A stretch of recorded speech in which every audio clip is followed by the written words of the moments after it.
Okay, another mobility workout for you. This work never goes out of style, and it's particularly good when you are short on time, or maybe you are traveling and you just want to be able to maintain a baseline at those periods of time. So holiday periods are good. But it's also good if you're in an injury period where you otherwise need to take a break from your regular activity. And then again, it's just good overall to build and maintain range of motion through mobility exercises, through flexibility. So let's just go ahead and get started today. You're going to start in this nice seated position. If you have back issues and it's really hard to sit up nice and tall as I'm demonstrating here, by all means, sit back against the wall, give yourself some support. Otherwise, we're just going down to the feet and you're just gonna point and flex. Okay, so a lot of things going on here. One of our primary focuses is to loosen up around the ankles. And depending on what's happening with your body, you're going to feel this and see this a lot differently than you may be seeing it in my own body. You're going to feel some stretching responses happen in the calves and maybe a little bit more upward. The first couple of reps, if you started this video over, you would have seen a little bit more space, a little bit more lift happening here by the knees. But after a few reps, that has kind of smoothed out and you're really just seeing some lift down here at the lower part of the calf and the Achilles region. But before I came to do this video, I had just done some seated work. And anytime we are doing seated work for a small or long period of time, everything on the back side of the body is just generally shut down. So doing some mobility work is particularly awesome in between long periods of seated work, or maybe when you're out traveling, long drives and things like that. And this can just help restore and reactivate those otherwise quiet muscles. And by this, I don't mean this particular session of mobility, but just some movement in general across all of the videos that I have been and will continue to share with you. Okay, so we like to call these heel beats. Loosening up the ankles, particularly helpful if we're going to go into a period of squatting and lunging, maybe going out hiking, whatever. So from there, we're going to take it onto all fours and we're going to do some work with the wrists. So very similar to what we were doing with the ankles, but in order to impact the wrists, we're going to come onto all fours and we're just going to rock our shoulders forward. So the shoulders are coming beyond the fingers. And then we just kind of rock the shoulders back. The hips will go back a little naturally as well. So forward and back. A lot more full body movement on this one compared to what we just did with the heel beats. So you'll feel that ease as you come back into extension. You'll feel a little bit more tension, a little bit more stretch as you move forward into that flexion. Think about really spreading the fingers out, being really intentional here. And then you're just rocking back and forth. But again, your primary focus with the rock is to extend and flex the wrists. We're not doing like a child's pose or a hip rocker per se. The focus is on the wrists, all right?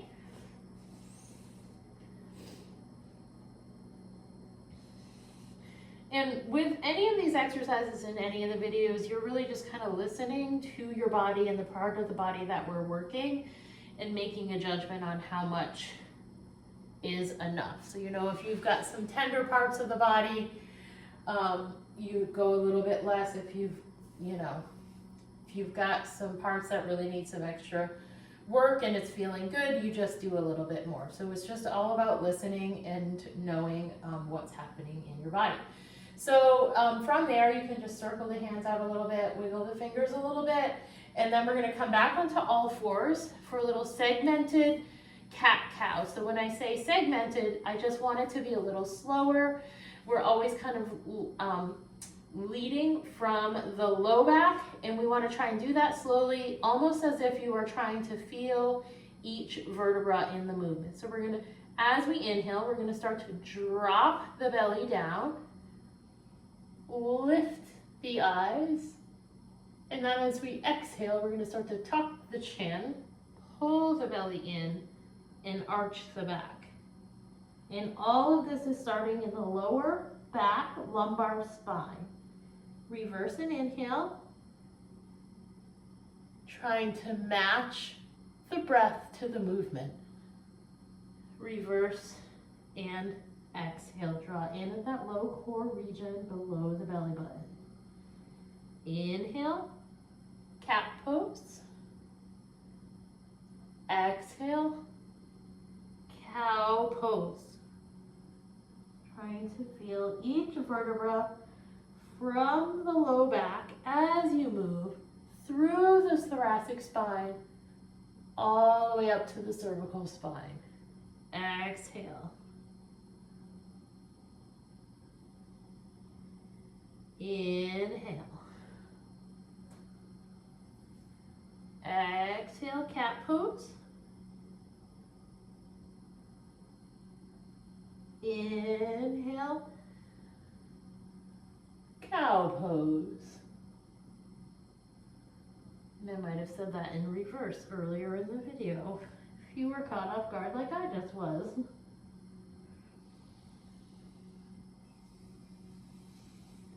So this one is just great for the spine overall.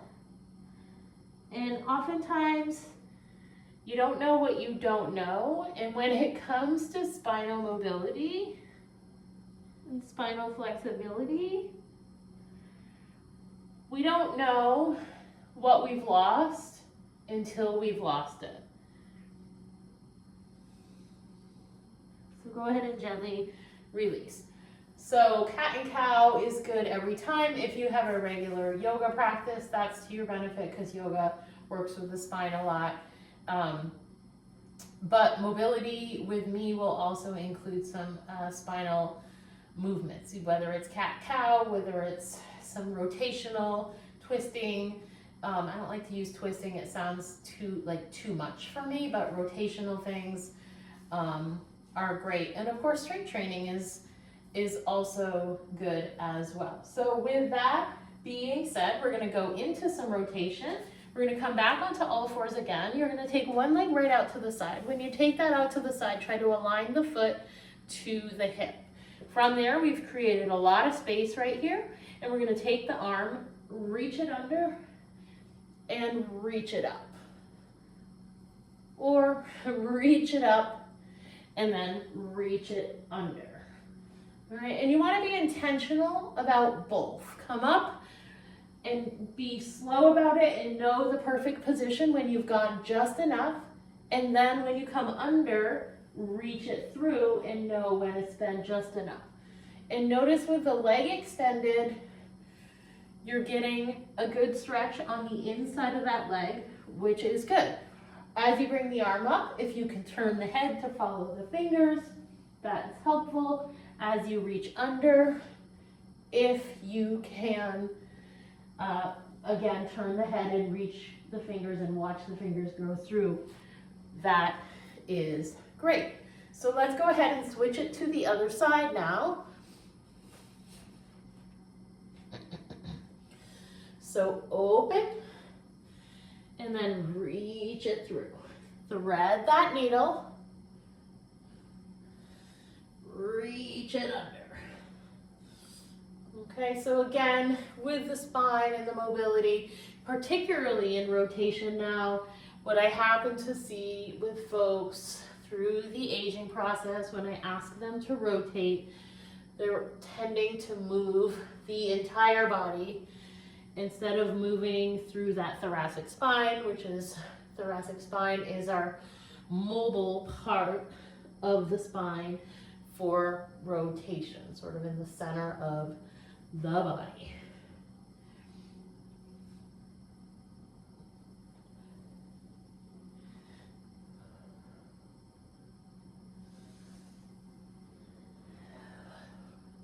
So another part of this is the inhale and exhale. So inhale as you reach the arm up, and exhale as you reach it through. I know we're kind of at the end of this and I'm just saying that, but you'll know for future reference, you know, finding a way for the breath in the body to move together in a nice sort of cohesive fashion makes things feel a little bit more comfortable and a little bit more natural. All right, so from there, we're gonna take our focus down into our hips now. We're gonna come in to a 90-90 position. So if you have sensitive knees, get a knee pad for your kneeling leg.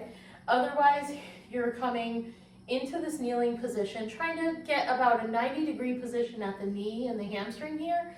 And then with the front foot, trying to get that 90-degree right here as well. So from there, we're gonna make a loose fist. It doesn't need to be super tight. And we're just gonna rotate as we're kind of pulling one arm back, pulling one forward, kind of like the operation of a piston. Okay, so we're trying to stay nice and stable in that half kneeling position. If you're a little wobbly, try to anchor your back toes by turning them under, pressing the front foot right down through the floor, and then just continue to work here. But you want to feel that pelvic stability. You don't want to feel your whole body rocking forward and back. So with that, just kind of squeezing into center around the pelvis, around the core, almost like you have a bit of a belt being tightened around that area. So whenever something's mobile, something else needs to be stable. So hence in this exercise, let's switch. Come kneeling onto the other leg. One knee is on one railroad track, the other foot is on the other railroad track, and then we do the same thing with the arms here. So as the arms are moving and that thoracic spine is working, we really want everything below that to be nice and stable.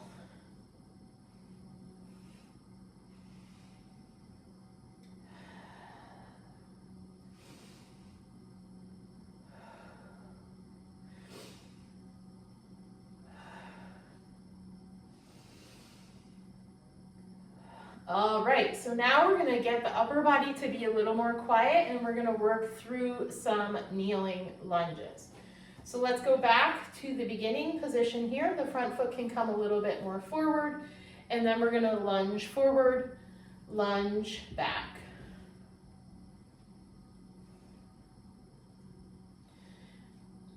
If this feels pretty easy, as you come back each time, you can bring your foot back, step it forward, lunge forward, back, and forth. Otherwise, just keep the foot grounded in front of you and just go with the lunging without the step. So whatever feels good to you here. And again, I'm not doing a certain amount of reps. You can listen to your body. 10 of each of everything that we're doing here might be good. In some cases, like those heel beats we did in the beginning, doing upwards of 20 is great. Lunges here, anywhere between 10 and 20 can be good depending on what's happening with your body. So notice that I took the foot out to the side now. We're lunging to the side to open up and stretch out on the inside of the hips a little bit more. And you can do the same kind of thing here. Just lunge or add the step in and the step out. So here we're really relying on the core a little bit more to keep the upper body a little bit more stable while we're trying to be mobile down here.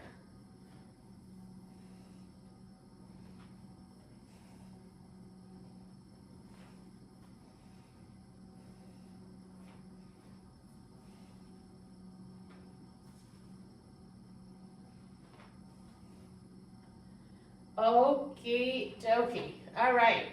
So let's go ahead and switch to the other leg. Hopefully this side you're really noticing a difference. And then let's start it all over on the other side.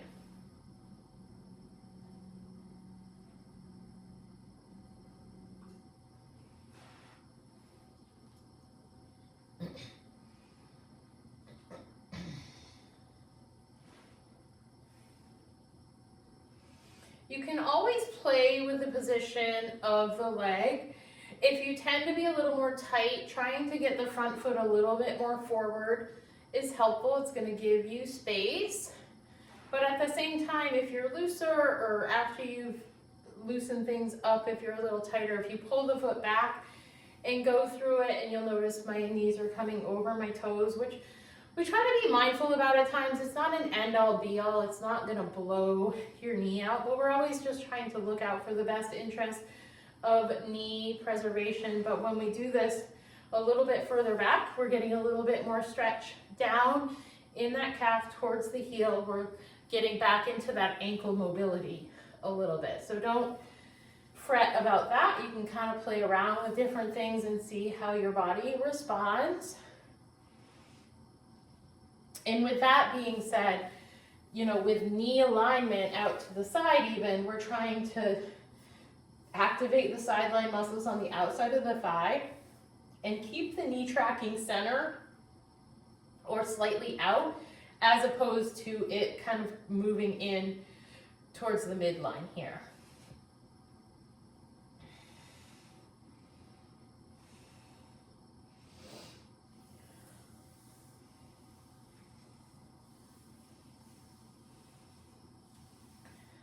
All right, so from there, we're gonna come to a seated position, and in the spirit of some rotation, we're gonna go into a spinal twist. So you're gonna bring one foot over the other. So in this case, I'm crossing the left leg over the right, keeping the right leg straight, trying to let the left leg land flat to the floor, taking my right arm, hugging the leg towards the chest, lengthening up in my spine on the inhale, and then on the exhale, rotating in towards that left leg a little bit more.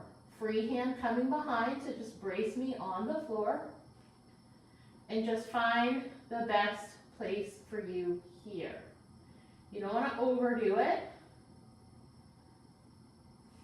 Lumbar spine is a stable part of the spine. It's not meant for twisting, so you don't want to focus on trying to twist that lower spine. Again, thoracic spine is in the middle and a little bit upper back area. That's where we're focusing on here.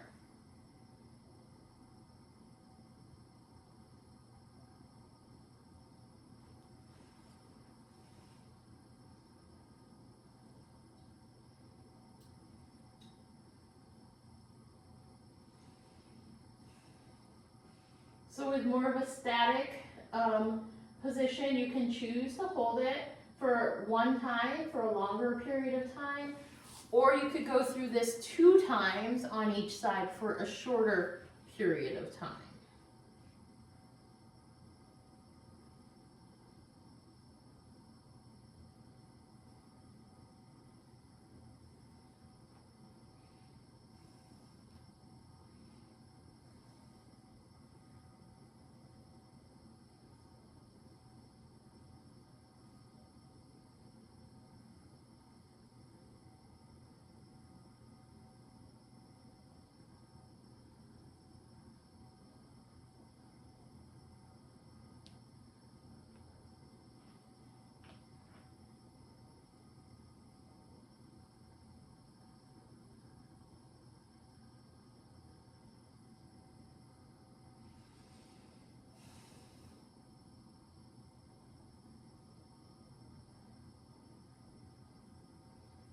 And then gently release. So from there, to finish it up, you're gonna come into a comfortable seated position. You might be more comfortable sitting in a chair, or again, you can go and sit back against a wall. From there, what I want you to do is then take your hands towards the lower part of the rib cage and just bring your 4 fingers around the front part of the rib cage. Your thumb will be more towards the rear of the rib cage. Everything is relaxed, and I want you to just breathe normally. So inhale through the nose. Exhale out. Slow and steady. If you happen to be a rapid breather, this will feel like a little bit more work. Inhale for 4 counts. See if you can exhale for 6. Again, inhale 4, 3, 2, and 1. Exhale 6, 5, 4, 3, 2, and 1. So just work on it fairly naturally with the idea of that slow counting pace. And really why I'm asking you to put your hands in that position is because I want you to feel what the breath is doing to the body. And by holding them down at that lower part of the rib cage, if you're feeling that it filling up in that expansion, and then that sort of release a little bit more inward, you know you're breathing more from your diaphragm. And we're filling that area up and the lungs and releasing it. You don't want to be just breathing up into the chest, but more fully, more deeply, so we're feeling that expansion outward from the side, from the front and back, and feeling that release from all of those places. Good breathing patterns, expansive breathing patterns are great for maintaining our mobility and maintaining our flexibility and many other fitness benefits as well. So a regular breathing practice is not only good for that, but it's also just a great way to tame your day. If you're very busy working, it's a good thing to do, to just take a break, 2 or 3 minutes, whether you're just sitting and practicing your breathing or you're getting up and moving around and doing some mindful breathing in some small or short walking periods as well. All right, so that is it for today. Hopefully you find that really helpful, really informative. Come back often, use these recordings as needed for different parts of your body. I'll see you soon.